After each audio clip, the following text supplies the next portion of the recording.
Sure. So my name is William Bao Bean, general partner at SOSV, founder MD at MOX and China Accelerator. So just by way of background, we are an early stage venture capital firm. We basically started in 1996, so quite a while ago, as a family office.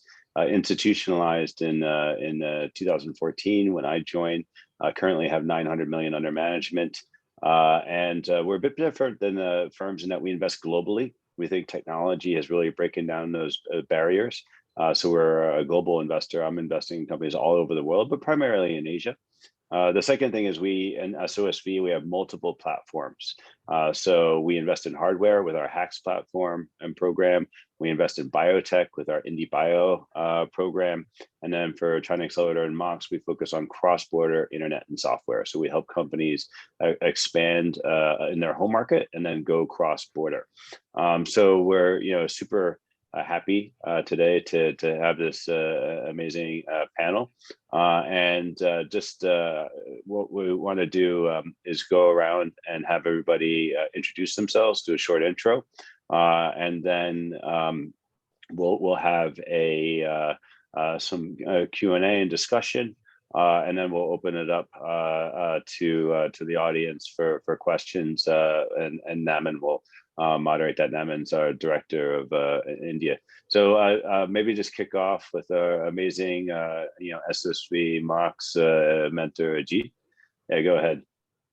Thank you very much, everybody, for having me here. Welcome, everybody. So instead of beginning with an introduction to me, I will actually share an anecdote of my experience with SOSV, since I am a mentor there. I have been associated with lots of investment firms, VC firms, angel networks in India and abroad. And I noticed that they all tend to follow a unified way of thinking about what should be the background and pedigree of a founder, where should they be located, etc. And it was quite a pleasant experience with SOSV when I realized that their thought was completely original. So I found them investing in companies which other venture capitalists or traditional early stage investors would find almost untouchable. They invested in them and led them to good outcomes. So that is what I am most excited by with SOSV, that SOSV thinks originally. And of course, the results show it. That is what got me there, and that is what keeps me there. Quick introduction about myself. Entrepreneur twice. I don't know whether that qualifies as serial entrepreneur, but two is very interesting. In the second venture, I raised money. In the first venture, I exited to a company which was being used as a holding company by Intel Capital, Intel, the microprocessor company in India. And subsequently authored books. Today, I'm the author of 8 books, all published by McGraw-Hill. Worked for IIT Bombay, which especially people from India will know very well, as CEO of their business incubator. Another stint at II5 Ventures from Hong Kong, which eventually went on to become Block One and found EOS, the very famous token in the crypto space. Worked for Kalari Capital in their seed initiative called K-Start. Kalari Capital is one of the top VC firms of India. And most notably and recently, I was CEO of ZepPay, which at that point was India's largest cryptocurrency exchange. And I helped take them global from being an India-only entity. Subsequent to that, I have been working with, mentoring, advising a lot of startups, predominantly in the crypto space, but even otherwise. And as part of that journey of working in the area of growing startups, I associated with investment firms such as SOSV, and that brings us here today. Thank you for having me. Great, awesome. Thanks for joining. Nischal, go ahead. Hey, thanks, William. Thanks a lot for having me here. And a bit of a background. I'm currently the founder and CEO of WazirX. We are India's largest crypto exchange. Before WazirX, I founded another startup called Crowdfire, which is a social media management app. Scaled it to about 20 million users. And since this was on top of all the APIs of different social networks, that's where I encountered the problem of working with centralized APIs. And that's sort of what drew me towards this whole decentralized world, where you could build what you wanted without having to worry about someone pulling the rug off your feet as a software developer. And from there, the journey began. I looked deeper and eventually ended up building WazirX as a crypto exchange. Surprisingly, I thought the centralized platforms were dangerous to build on top of. I think the the challenges in this sector, while not technical, are more to do with regulatory. So that's something that we've been tackling in India. And so I think it's just early days. So you're going to have these regulatory issues. Eventually, once we cross over, I think we'll have a world where software developers won't have to worry about building what they envision. They can just simply build, especially in the finance domain, which if you see today is so closely guarded and closed as an ecosystem to most people around the world. So yeah, pretty excited to discuss decentralization, crypto, whatever. Thanks for having me here. Oh, wonderful. So just for those who are in the audience who might not know the story, so can you walk through briefly how you discovered blockchain or crypto, and what was your kind of your personal journey, and your sort of current thoughts? Nischal, you already touched on it a little bit, so maybe you can kick off. And no, great to hear that. Sure. I think for me, and I've seen this is probably the case with most people, where you have an on and off relationship with crypto. You don't just get in. So my first interaction was way early. It was 2010, and I was just a fresh graduate out of college, trying out everything that came across on the internet. And Bitcoin and the concept of Bitcoin mining on your computer was still new. So I do remember trying that out, but it didn't really take off for me. I thought of it as just another technology that was out there, and completely forgot about it. And then I think in 2012, there were these wallets that started cropping up. And me and a bunch of friends, we used to send Bitcoin to each other just to try out all these wallets. But again, it was never thought, it's like if I could go back in time, I would just never come out of it. But again, just completely forgot about what Bitcoin wallets were and what we did. And then eventually in 2017, two events happened. So while I was doing all of this, in parallel, my startup Crowdfire was working on top of APIs of Facebook, Twitter, Instagram. And this was early 2010 and 11 when Instagram, Facebook, they were building their developer networks. So I used to work closely with the development teams at all of these API platforms. And they were so welcoming. They used to be like, build on top of us, build whatever you want, and we'll support you. And then come 2016 and 2017, they started monetizing their platform. And this was a time when, if you trace back, they started announcing, saying, stop doing this, don't build this. We don't want you to, build any consumer products on top of us. If you want to build a business product, it's fine. So all of these restrictions started cropping up, and that's when I realized that most of these platforms, they're just going to use all the software developers claiming to build an ecosystem only when they need it, and eventually when it's time for them to monetize, they're going to just cut you off. And you've seen this happen time and again, not just on these social networks, but even, for example, on the App Store, the Play Store. Whenever they build some product that they believe their users want, they end up killing a few of their existing Play Store and App Store products. So this is something that drove me towards decentralization, because I saw a world where once I built it, and I think in parallel, the other problem for me was I was from India. And while I was building, I could also see quite a few developers from the US getting access to APIs that I did not get. And this is completely because it's about who you know, rather than what you can build, what your capabilities are. And then you have this world where it doesn't matter what part of the world you are coming from, who you know, or who you are. You just get access to the same APIs, the same things you can build. And that was sort of like a promised figure out what do we build. And my idea was, let's build maybe a blockchain platform first. But then when I got deeper, I realized that the biggest problem in India was onboarding people to this whole network, the crypto network. And onboarding was where the exchange idea came in. Why not, instead of just going completely decentralized, why not just help as many people in our country go to the decentralized world? So that's where we ended up building WazirX. Awesome. And Ajeet, how can you talk about your journey? It's been quite interesting. Absolutely. So two things mark the first 34 years of my career and life. Why is it 34? Is because that was the age at which I discovered Bitcoin in all earnestness.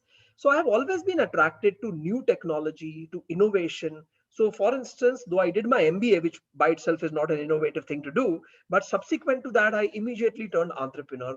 I was one of the earliest to adopt the microcomputer in my generation, etc.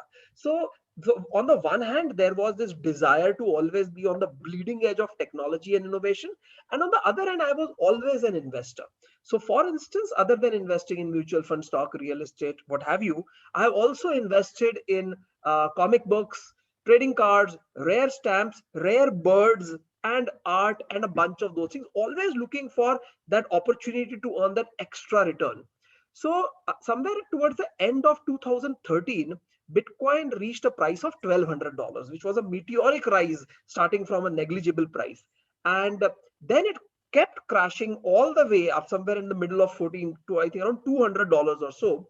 Now this crash attracted me because I was, would look at charts and I said, does this represent the demise of this thing called Bitcoin, or does it represent an extraordinary opportunity?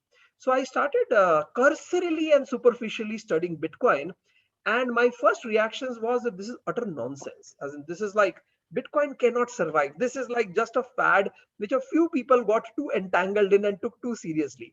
Having said that, given that I also knew a little bit about this new animal called blockchain, and the fact that I tend to always want to know more, I started studying it in greater depth starting in mid 2014.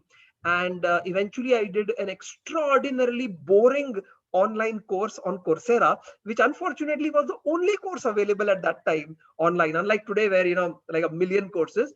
And by September 2016, which is almost a solid 2 years after I started evaluating this asset class, I was a complete convert. And I said, this is the future, not just because of the fact that there might be significant asset price inflation, but this will revolutionize everything as we know it in the world. In a sense, philosophically similar to what Nischal said, I caught on to the decentralized, distributed paradigm.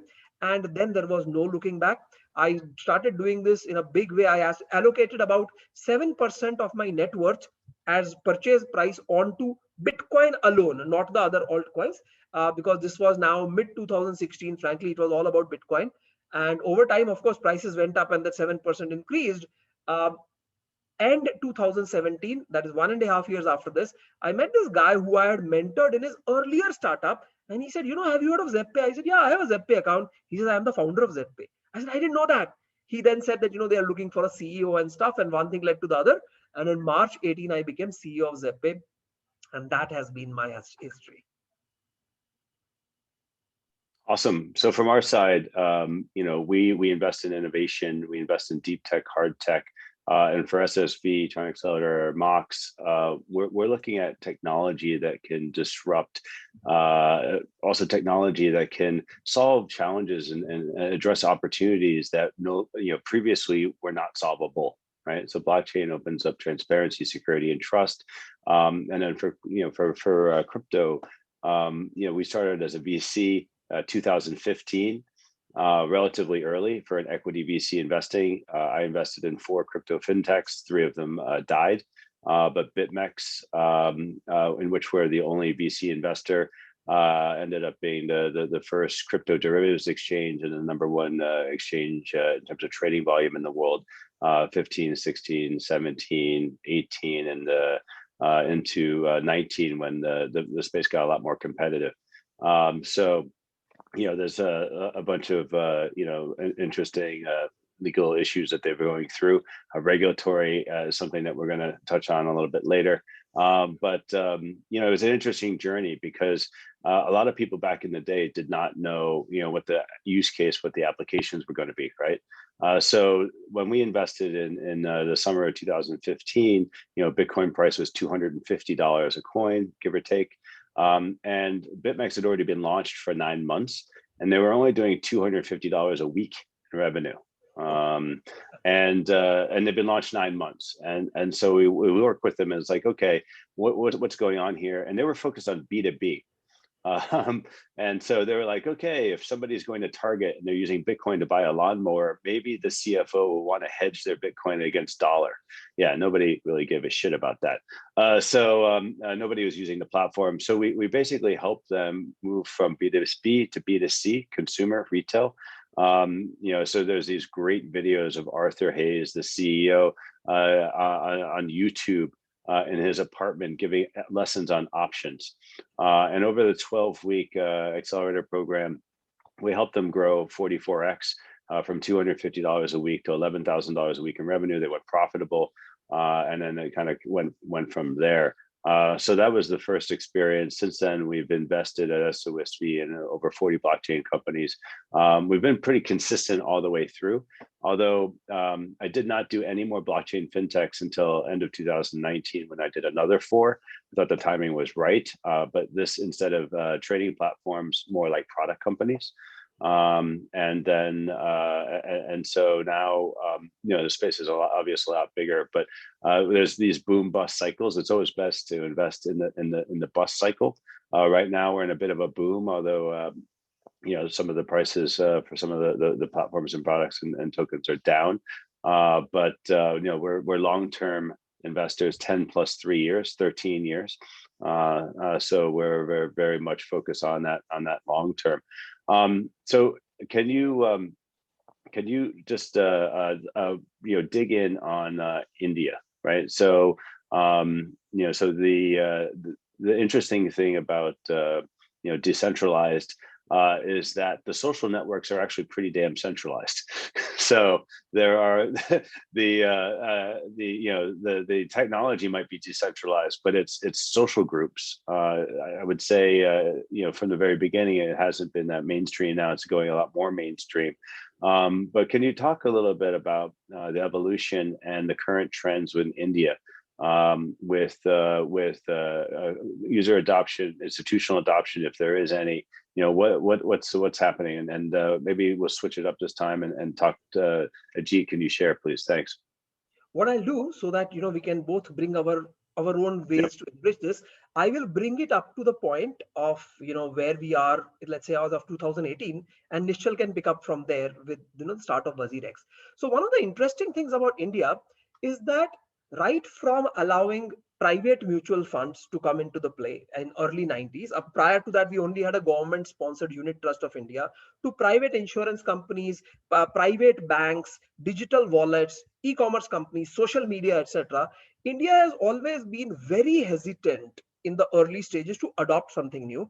But this is the good part, that though it kind of seems like it's going to miss the bus, it always comes back and eventually opens it up. So now Amazon is in India, international players, social media, and all of them are in India, unlike some of the other large economies which can be protectionist. India takes a little time, but then opens it up pretty well. So all of these things, I think, barring crowdfunding for raising equity capital, which despite being discussed and consulted at the regulator level, never opened up in India. All other innovations that the world has in fintech as well as in digital technology have eventually, sooner or later, gotten accepted in India.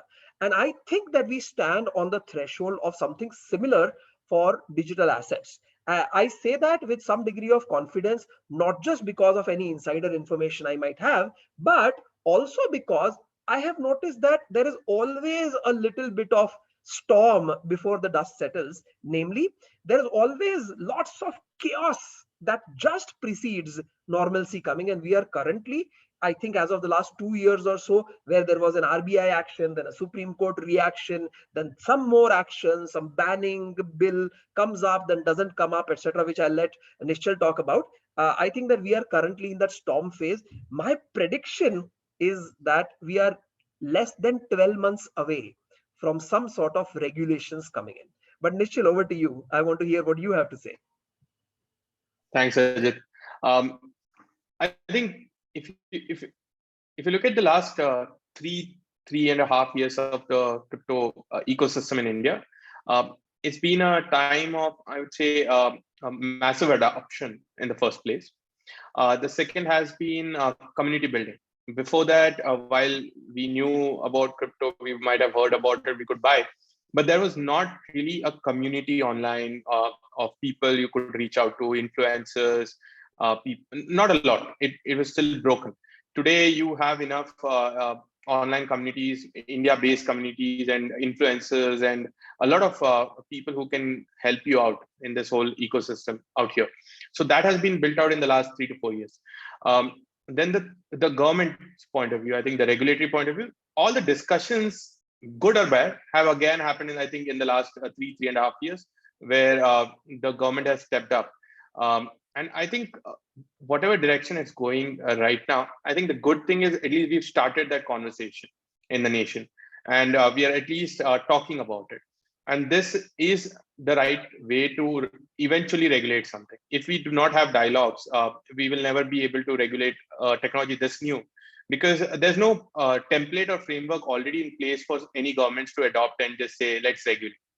It will take some time, and it will take a lot of deliberations with the industry to understand. And while we might think of crypto as one everywhere, every nation has its own sort of quirks and needs. Like India has capital controls. How do you regulate keeping that in mind?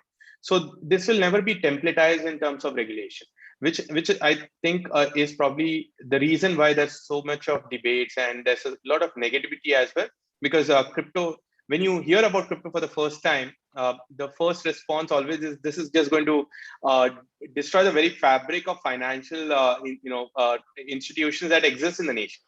And then slowly over time you realize, okay, this can coexist. Just like the internet, the first time you heard about it, you're like, this is going to destroy the offline ecosystem.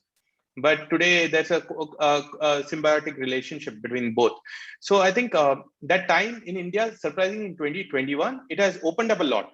Till 2020, we just heard I think every month we heard the term ban. And this time we are hearing about regulation. Our finance minister, for example, she said India will take a calibrated approach towards regulating this sector. That's the first time any minister in India spoke about crypto. Before that, it was just rumors we used to hear in the media, but it was always unnamed and unknown sources. So this time we have faces to put in terms of what's going to happen. So I think overall it's all good. What Ajeet is saying is that in the next 12 months, I'll be the happiest if that happens. And I'm hoping that we do get regulation sooner. So I also believe that it's going to be harder to regulate this sector, because one is we don't even have a regulator who's ready to do this because it does not fall into one single regulator. You have currency aspect, you have the commodity aspect, the security aspect. What I think is, and probably the right way for countries to regulate, is probably first bring in guidelines rather than just bring in blanket regulation. Bring in some guidelines, some do's and don'ts for an industry like this. And then probably from there, you understand how the industry operates, and then eventually bring in regulations. That might be good, because one of the problems with a premature regulation is you can kill innovation, because you do not know what direction this can go. Imagine internet getting regulated in the year 2000. We would never have had a lot of the internet startups that emerged today. So I think somewhere we'll have to find as a nation, how do we bring in some guidelines to avoid the bad actors, but also not to curb the innovators and the wild ideas you might have. Because if you were to place existing financial regulations on innovative sector like crypto, most of the innovation that we always envision in the sector will never happen, because you'll have to be inside the box. And what is happening right now is all outside the box. So yeah, that's I'll leave at that. Happy to answer anything. Cool. Yeah, can you just give us a sense, Nischal, about what the current size of the market is? I know it's very difficult to measure something like this, but I obviously you don't want to say, give out any confidential information. But if you could just give us a size or some numbers around India participation in the crypto markets, that would be great. So I'll give you some conservative numbers. It's definitely going to be higher than that. The total number of people in India who own some form of crypto, it's at least 15 million. And we ourselves have crossed over 5 million customers now. And this growth has been rapid. I'll just to put perspective, since I don't have industry numbers in terms of growth, but you can extrapolate from our growth itself. We reached about 2 million customers in March 2021. And in the next month, in April, we reached about 3 million. And then in May, we reached 5 million. So we signed up about 2 to 3 million customers just in the last 2 to 3 months. And it took us 3 years to sign up 2 million people. So that's been the rapid progress and growth in the whole user base in India. And in terms of assets, I think India probably has about $2 billion worth of assets owned by Indians. And we are largely retail dominated. We are still, it's very early days of corporates getting into it. We do hear about high net worth individuals and family offices getting right now, but still very early days. You don't have like a Tesla kind of a company which is investing even $100 million into crypto in India today. It's largely retail dominated. Great. Now I'll throw this question out to both of you. So what do you think, on the ground, what are the biggest misconceptions or what are the biggest confusions among the folks in India who are investing in crypto? What are the, I guess, educational challenges that you or your customers or like the ecosystem are currently facing? Why don't I begin with the B2B end of it? Nischal can then take B2C or whichever way he prefers. So one of the challenges is that intermediaries, let us call them merchant bankers, wealth managers, etc., who are regulated, are not permitted to sell or dabble in advise one way or the other to their customers crypto assets. While companies can on their own balance sheet go and invest, nothing stops them from doing so. But when they work with such intermediaries and facilitators, they don't facilitate this. So my experience in the last few months, I would say in the calendar year 2021, has been that several wealth managers, merchant bankers, and the likes, investment managers, investment bankers, and the likes have come to me and said, you know what, we have customers who keep wanting to talk to us about cryptocurrency. We don't do cryptocurrency. In some cases, we are not allowed to do cryptocurrency depending on how they are structured. Could you just get on a call with them because you seem to know something about it, right? So I have had so many conversations, sometimes as many as 3 to 4 a week, with extraordinarily large corporates which are very famous in India, who are thinking whether they should, because they have very complex and elaborate treasury management procedures. So they are thinking about this. Sometimes it could be a very high net worth individuals, other corporations, institutions, and the likes. So I think that the first problem occurred that wherever gatekeepers were available, the gatekeepers would just brush this aside as not viable, either because they were regulatorily not allowed or because they had some personal reasons to believe that this is not in their best interest. I see those dissolving. I see the beginning of such dissolution. For example, there's a very interesting and almost bizarre thing that came out of this, that today, if a corporate is about to go public, that is, a company is about to get listed, then SEBI, who is our Securities and Exchanges regulator, requires the promoters of that company to undertake that they don't own cryptocurrency, and that if they do, then prior to the listing of their companies, they would unwind that position. Now, it's not very clear as to why this regulation occurs, but because of such nudge, wink, wink coming from the regulator side or the establishment side, there is a little bit of hesitation. And the only other thing that I would add to this is that if you look at crypto regulation around the world, almost entirely it is around the business side, that exchanges need to follow this, depository or custodians need to follow this. In very rare cases is there regulation for the retail customer, that the customer can do this and can't do this. There could sometimes be an accredited investor requirement, but when we were talking of a proposed draconian act in India, which luckily has not come, there were actually onus being put even on the investor and the customer side. So these are some of the things which have spoiled the mood or the party. But as Nischal rightly said, it is all turning. Personal anecdote, my younger son turns 18 today. So at midnight last night, he deemed to have turned 18. Within 3 hours, he had an account with a crypto exchange, including bank account connection and KYC completion. And before he slept last night, he already placed his life's first order for purchasing crypto from his savings. So yes, as in all these borders are dissolving and people are jumping right in. Nischal. Awesome. Hey, I think first I would like to welcome your son to the crypto ecosystem. And I think the only thing I wish is the earlier I had gotten in, the better it would have been. So it's an amazing thing. I think one thing about India is it's a relatively young nation, and the good thing about the youth of this nation is that they're relatively smart. In fact, you get to learn a lot from them. So when I see misconception, honestly, I think in the young population, there's very less misconception. In fact, they're more informed. They research online better. They learn better. I think the problem probably comes from the other spectrum, where the youngsters have to explain that they're capable of getting into this ecosystem, because there's a lot of this protectionism about young people not knowing what they're doing, or the whole you cannot handle money because you're too young. I think those are some of the misconceptions probably that hopefully crypto will solve. This happened in the early days of the internet, when parents used to be like, why are you wasting time on the internet? And now I think every parent wants their kid to be a software developer as early as possible. So I think that's the same that's happening to money.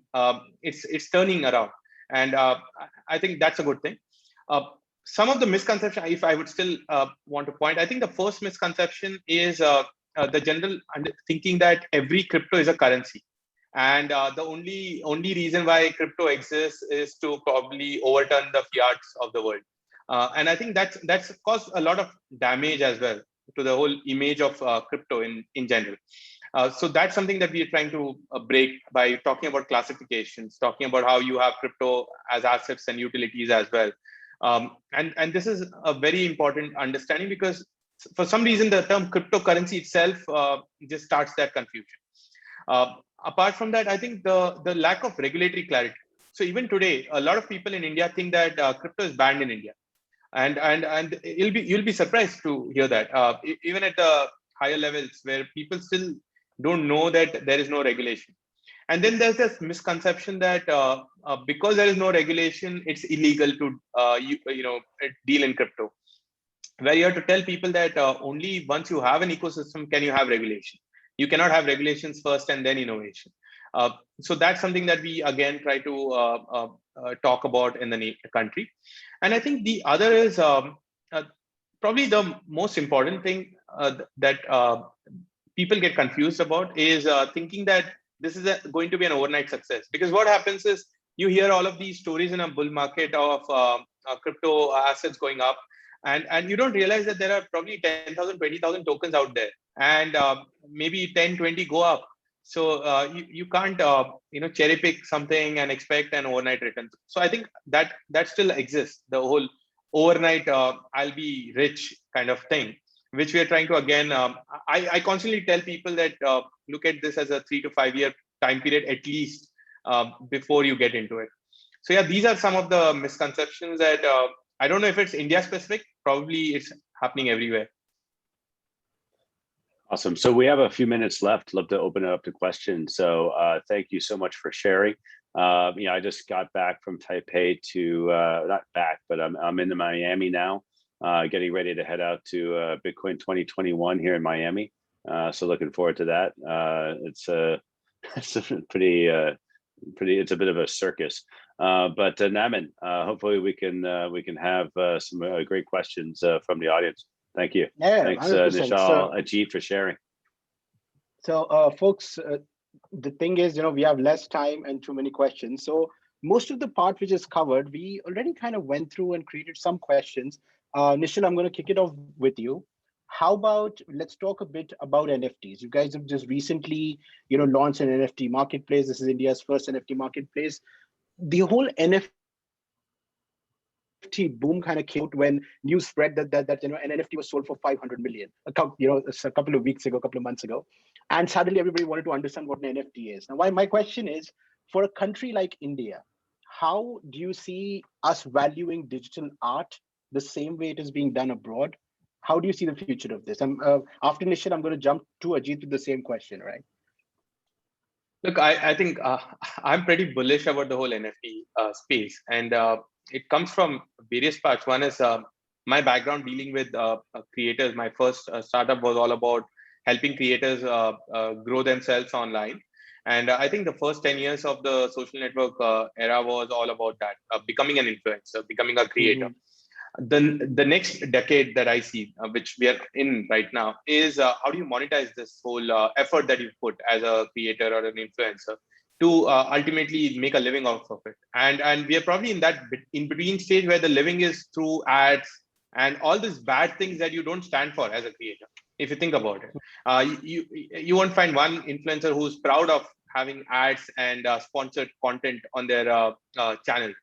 So this is where I think NFT beautifully comes in. It's the monetization model for the whole influencer economy or the passion economy that you call it, where you monetize what you're really good at, why you started this in the first place, which is your creativity, and that I think is amazing. On that, I think in parallel, what's happening is if you look at where we are going as a nation and as globally, is a digital world where now we have more friends online, we spend more time online, we have these meetings online, our work is online. But when I ask you about what's your position in terms of your wealth, that's not online. And that's where I think probably today a normal person might say 80-90% of their wealth is offline. I think a day will come where more people will have a majority of their wealth online rather than offline. And when that wealth creation is happening, I think NFTs come in, because these are the asset classes I can own digitally, because NFTs have made digital ownership possible, which was impossible before crypto came in. So I think that's where I see the world going, and that's where the youth in India, the reason why we did this is not just because we believe in it, but we got so many requests from people saying that, why don't you start NFT? And the good thing about NFTs is very localized. For me, the art of someone I follow is more important, rather than, you might say somebody bought an art for $70 million. But if I don't know the artist, if I don't know the reason behind it, I do not value it. I'll value something maybe of an artist who might have only 5,000 followers, but I closely follow them. And that's where I value it. So I think NFTs are also sort of localized, and which is why it's important that you have platforms in each and every country. And that drove us to creating this marketplace for India. Gotcha. So artist-backed NFTs, that might be something which could be really hot, because suddenly they have a lot of user following and then it just jumps from there, correct? Right. We're getting some lot of interesting tips over here. Ajeet, what about? So, as I was looking at the screen, I just realized that in the background, I actually have art which I myself have made. This is acrylic on canvas. So maybe Nischal could help me tokenize this and sell it on his exchange. All the same, here's the thing. I personally think that because it is very, very early days in NFT, where really it is almost seeming like you take images, photographs, video clips, etc., and digitize the images and somehow call it an NFT. I think that is an extremely limited view, though that has been how NFTs have started getting adopted. Starting with physical assets which got securitized, and the 60s, 70s, 80s, and early 90s globally, depending on where you were, we were continuing to securitize assets. 90s saw a time when we digitized these securities. And when you already digitize, why do you make them just the equivalent of PDFs or dummy digitized elements? Why not make them intelligent by tokenizing them, thereby becoming eligible for smart contracts or fractionalization or peer-to-peer transmission in a decentralized fashion, etc.? I see NFTs as being that.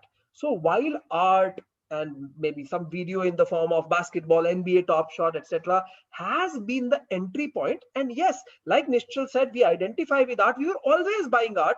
We were buying digitized art. Maybe we can buy tokenized art. But I think that this is the beginning of a journey, since most real physical assets in the world are non-fungible. Right, two apartments in the same building of the same square footage also are not fungible because they have their uniquenesses. So I think given that almost all physical assets are non-fungible, that if they get tokenized, the tokens would be non-fungible as a consequence of what they stand for. And the non-fungible token world in value, if I were to put a dollar value, has to be greater than the fungible currency like or security like or commodity like Bitcoin, Ethereum, etc. that we are talking about. It is just like, look at the market cap of Bitcoin or all cryptocurrency, which is about $1.6 to $1.7 trillion today, and compare that with, let's say, the market cap of real estate around the world or energy around the world or what have you, and you know that there's a bigger market coming. I think India will not be left behind, especially because non-fungible tokenization actually poses far fewer regulatory challenges than a currency getting tokenized and people getting threatened about undermining the sovereign currency. So I think word point. A tsunami. Got you. Point. So two more really pointed questions, folks. We're almost running out of time. Nischal, again back to you. Synthetic asset, derivatives, high leverage trading. Again, we already have BitMEX in our portfolio. It's the largest derivatives exchange in the world when it comes to crypto. Is India ready for something like this? When do you see this coming? Right now, maybe perhaps, as you just rightly said, about 15, 20 million users who are coming onto crypto in general. When or how soon will the country be ready for synthetic trading products, things that people can really jump on and use crypto as a conduit, as a bridge to access markets, fiat markets globally? I think it's probably going to be a couple of more years. Maybe once we reach 30, 40, 50 million hodlers or crypto folks, I think that's when, because if you look at it, this is always a percentage of the existing audience that moves on to synthetic assets and everything else, more at the top of the pyramid in terms of acceptability. And we are still at the very initial, which is why spot seems to be the market of choice amongst everyone today. So probably 2 to 3 years. Not to say that there's already a market, but I'm talking about significant market. That's going to take at least 2 to 3 years, I believe. Yeah. Hey, may I just come in? Naman? Significant acceptance from the masses. Yeah, go on, Ajeet. So Nischal has got me a little confused. On the one hand, earlier he said that the total market size probably was 15 million and synthetics will become popular when it's 30 million. And then he says 2-3 years. I thought if we are at 15 million and we have to go to 30 million, that sounds like next week. I'm just kidding. No, I hope so. I hope so. The sooner we the would better. really hope that. Right. So Naman, very simply what Definitely. I feel you want to weigh in on? Yeah. So, if you look at the Forex market, the stock exchanges, etc., where such synthetic or highly leveraged or custom leveraged products are available, in terms of volume or what they represent of the underlying asset, these small markets actually have greater volume or representation of wealth than the broader markets. Having said that, like Nischal rightly said, a very small proportion of people, in my experience, 1% or sometimes somewhere there, actually participate. So these markets attract a very small proportion of people with a very large amount of appetite to take risk on the underlying asset. I think that BitMEX has given us an example of how much volume could be transacted. My belief also is that in some more time, maybe a year or so, as people become more, become greater experts in crypto, explore margin trading, explore derivatives, would we start looking at the synthetic end of things? Amazing. Last question of the evening, folks. We're going to talk about a bit about DAO, or essentially decentralized autonomous organizations, the future of blockchain, the future of crypto. We have, I think Indiana was one of the first states in the US to legalize, the structure of a DAO. A lot of VC funds I know across, crypto or blockchain focused VC funds, they've also started investing in DAO projects. But where do you see DAO projects in India, or the acceptability of DAO as an entity in India? Ajeet, we can start with you first, and we can jump on to Nischal and close it. Even if we look at Indiana or now Wyoming also has some enabling provisions, what tends to happen is that the way they accept it is they say, I know you're different because you're a DAO, but I will recognize you as equal to me, namely a company. So they interpret something which is more advanced with a backward concept such as a centralized organization. I think that to really accept DAO as a DAO, we are some time away, because effectively you are saying, how do you regulate an organization which is not directly connected to individuals which we can go and hold accountable? So I think that it is going to take some amount of time, as well as I think an evolution of company laws, etc., in all of these territories to be able to really accept DAOs. Yeah, I think from the India context, it's still early, and what I think Ajeet, I don't know if he didn't say it on purpose or he's trying not to say it, but he's trying to do something in that, and I think that's very interesting. He's roping in all of us. So I think we're probably seeing the start of attempts at DAO in India, I would say. But if you look at it, see what is happening in this pandemic, and we are all getting used to probably eventually being all parts of DAOs because remote work is taking over, virtual meetings are taking over. All of this ultimately will also need a new form of organization, and that's where the traditional structures will not probably fit in well.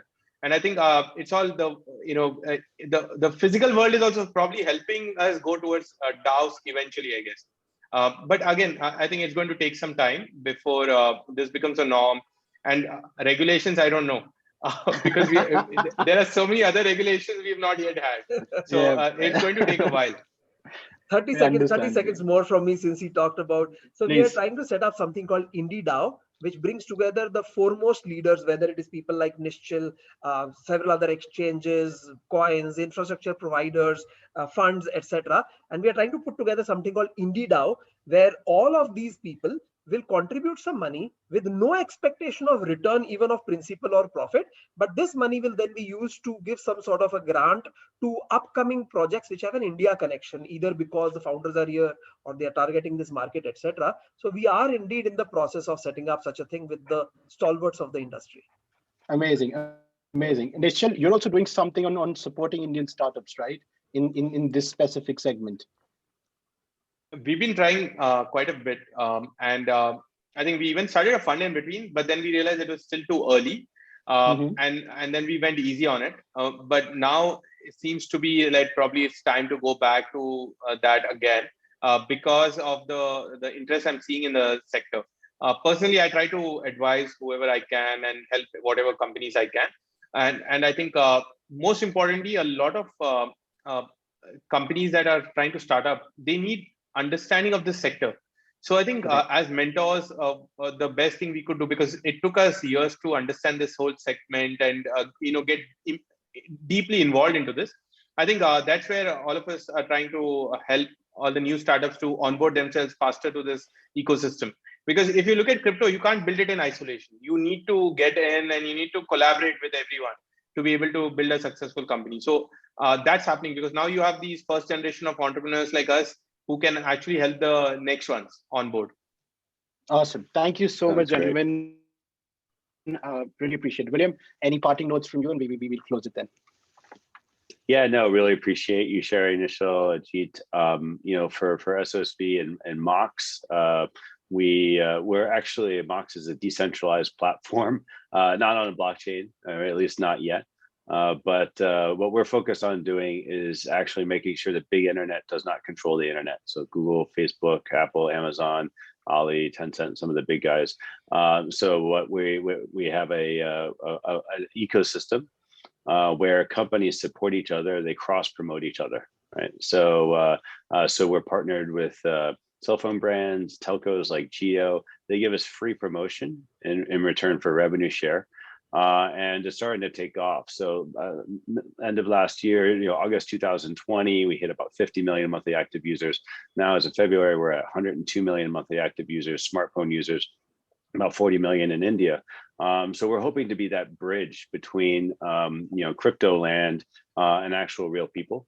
And I think that's where we're really going to unlock value and move from, speculation to actually building a better world, building a better place to live in, and solving some of these huge societal problems where there's right now it's mostly people thinking about what is possible instead of actually implementing what is practical. So we hope to be part of that. Great to partner with all of you, and thank everybody for tuning in.